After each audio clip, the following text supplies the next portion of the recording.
चालीसा याद है। एक साधारण हनुमान जी का चरित्र, हनुमान जी की जो महिमा है वो हमें याद नहीं है, तो हम गीता जी क्या जानते होंगे, रामचरितमानस क्या जानते होंगे, वो वेद जो साक्षात परमात्मा ने इस धराधाम पर हमारे लिए ऋषि मुनियों ने अपने मस्तक पर ऋष्याः दृष्टारः मंत्र, जो ऋषियों के मस्तक पर वेद मंत्र आए, उन वेद मंत्रों के बारे में क्या जानते होंगे। क्या इस गांव में माताएं नहीं है या इस गांव में वे बंधु नहीं है जो 10 लोग इस गांव के एकत्रित हुए और हो गया सम्मेलन। इसको हिंदू सम्मेलन नहीं कहते, ये हमारे लिए शर्म की बात है।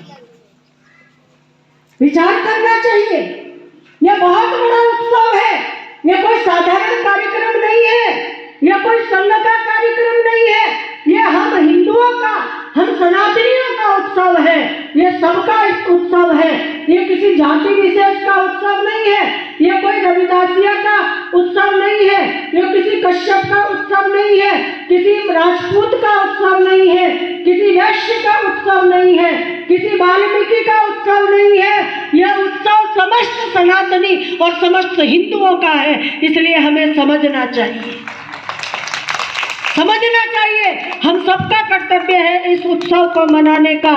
अगर ये उत्सव है, ये कार्यक्रम है, ये संघ है, ये आरएसएस है, तो हिंदुओं समझ लीजिए कि आज आप रविदास जयंती मना पा रहे हैं, आज आप वाल्मीकि जयंती मना पा रहे हैं, आज आप महाराणा प्रताप की जयंती मना पा रहे हैं, आज आप अग्रसेन जयंती मना पा रहे हैं। आज नहीं तो अगर ये नहीं है तो आप कुछ नहीं मना पाओगे, कुछ नहीं मना पाओगे, याद रखना।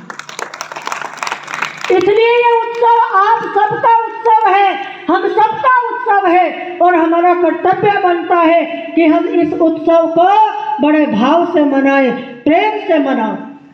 मैं कहती हूँ कि जब जब हिंदू बटा, जब जब हिंदू बटा, तब तब हिंदू घटा। हमारे घटने का कारण क्या होता है? हिंदू की कमी नहीं है, हिंदू बहुत है, हिंदू बहुत बड़ी ताकत है, हिंदू का की जनसंख्या बहुत है, पर हमारी कमजोरी है कि जब कोई कार्यक्रम होता है, हिंदू सम्मेलन है, बोले ये ठेकेदारी तो आरएसएस की है, यह ठेकेदारी तो बजरंग दल की है, यह ठेकेदारी तो केवल इन दो संगठनों की है, यह ठेकेदारी हमारी नहीं है। हिंदू सम्मेलन माने समस्त हिंदू का उत्सव, याद रखिए, समस्त हिंदू का उत्सव। तो हमें बहुत बड़ा सौभाग्य प्राप्त हुआ है कि भगवान ने हमें ऐसा अवसर प्राप्त किया है कि हमको राष्ट्रीय स्वयंसेवक संघ का शताब्दी वर्ष 100 वर्ष मनाने का अवसर प्राप्त हो रहा है। ऐसी कोई आज तक की संस्था का रिकॉर्ड नहीं है। कोई राजनीतिक संस्था देख लीजिए या अन्य कोई देख लीजिए कि जो 100 वर्ष तक रही हो संस्था और काम कर रही हो और वो बहुत ऊंचा उठ रही हो। कई लोगों के मन में होगा कि ये उत्सव जो मना रहे हैं, ये जो सम्मेलन हो रहे हैं, इन सम्मेलनों का मतलब क्या है, ये शताब्दी वर्ष का कार्यक्रम का मतलब क्या है।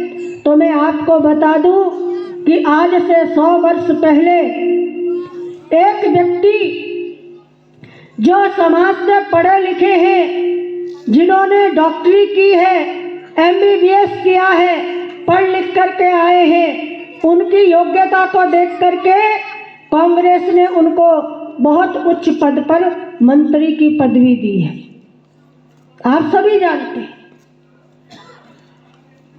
और वो बुद्धिमान, धी बुद्धि, विशाल बुद्धि, विराट बुद्धि, उन्होंने चिंतन किया कि इस राजनीतिक क्षेत्र में रह करके कभी भी मैं अपने राष्ट्र, अपने समाज के बीच में भली प्रकार एक श्रेष्ठ कार्य नहीं कर पाऊंगा। विचार करिए, उसके लिए क्या होना चाहिए? हमें स्वावलंबी बनना। हमको छोटी छोटी बातों के लिए किसी राजनीतिक व्यक्ति के भरोसे नहीं बैठे रहना चाहिए। चाहिए।